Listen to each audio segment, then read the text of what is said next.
샬롬, 주님의 평안을 전합니다. 이음채플입니다. 오늘 말씀은 출애굽기 19장 16절에서 25절 말씀입니다. 제가 메시지 성경으로 읽겠습니다. 첫째 날 새벽녘에 천둥 소리가 울리고 번개가 치고 짙은 구름이 산을 뒤덮었다. 귀청을 찢는 듯한 나팔 소리가 울려 퍼졌다. 진 안에 있던 모든 백성이 두려워 떨었다. 모세는 백성이 하나님을 만날 수 있도록 그들을 이끌고 진 밖으로 나왔다. 그들은 긴장하며 산기슭에 섰다. 하나님께서 불 가운데 그곳으로 내려오시니 시내산의 연기가 자욱했다. 마치 용광로에서 나오는 것처럼 연기가 뿜어져 나왔다. 산 전체가 크게 흔들리며 진동했다. 나팔 소리가 점점 크게 울려 퍼졌다. 모세가 아뢰자 하나님께서 천둥 소리로 응답하셨다. 하나님께서 시내산 꼭대기로 내려오셨다. 하나님께서 모세를 산 꼭대기로 부르시니 모세가 올라갔다. 하나님께서 모세에게 말씀하셨다. 너는 내려가서 백성에게 경고하여라. 하나님을 보겠다고 경계선을 넘어 들어오다가 많은 사람들이 죽는 일이 없게 하여라. 제사장들에게도 경고하여 거룩한 만남을 준비하게 하여라. 그렇게 하지 않으면 하나님이 그들을 칠 것이다. 모세가 하나님께 아뢰었다. 백성은 시내산에 올라올 수 없습니다. 하나님께서 산 주위에 경계선을 정해서 거룩한 산 앞에서 경외심을 가져라 하고 우리에게 이미 경고하셨기 때문입니다. 하나님께서 모세에게 말씀하셨다. 내려가서 아론을 데리고 다시 올라오너라.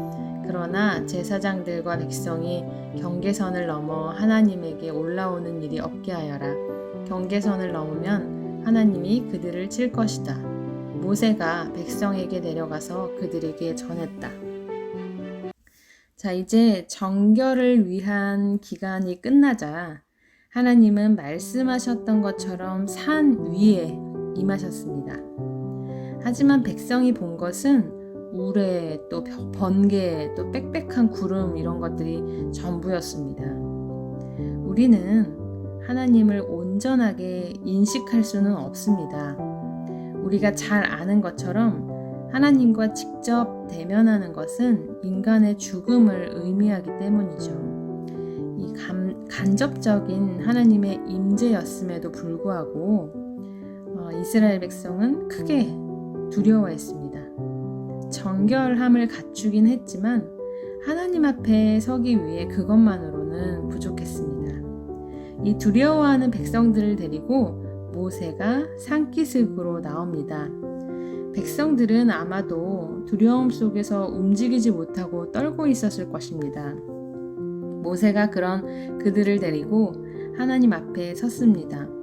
물론 모세가 그들의 지도자이기 때문에 이스라엘을 인도했던 것이지만 모세에게 그 상황은 나름 익숙한 것이었습니다. 모세는 예전에 불타는 떨기나무 가운데 임재하신 하나님을 만나는 경험을 가졌었기 때문이죠. 그는 이미 하나님을 만났고 경험했었기 때문에 두려워하지 않고 해야 할 일들을 했습니다. 하나님을 아는 지식과 경험을 가진 성도는요, 다른 사람들을 도울 수가 있습니다. 자, 이번에는 하나님이 모세를 산 위로 호출하십니다. 그것은 경계를 넘어가는 일이었는데요. 모세는 그럼에도 죽지 않았습니다. 자, 하나님은 모세에게 경고하십니다. 모세가 죽지 않은 것을 보고 아마도 백성이 밀고 들어오려고 했던 것 같습니다. 신기한 것을 보려는 호기심으로 하나님을 보려고 하면 죽게 됩니다. 하나님은요, 계속 이스라엘 백성이 죽을까봐 걱정하십니다. 그래서 백성과 제사장이 호기심과 부주의로 죽을 수 있는 상황들을 계속해서 경고하고 계십니다. 무지와 호기심은 사람을 멸망으로 인도합니다. 많은 경우에 무지와 호기심은 죄와 탐욕으로 사람을 인도하기도 하는데요. 마찬가지로 하나님에 대해서 무지하면 사람이 제멋대로 하나님을 믿게 됩니다. 우리는 우리 마음대로, 우리 생각대로 하나님을 믿고 믿고 섬겨서는 안 됩니다. 하나님은 우리를 사랑하시지만 결코 업신여김을 받지는 않으시는 분이십니다. 우리의 생각대로 믿거나 또 몰라서 그냥 믿는 신앙이 아니라 하나님을 더욱 알아가며 제대로 믿는 저와 여러분이 되기를 축원합니다.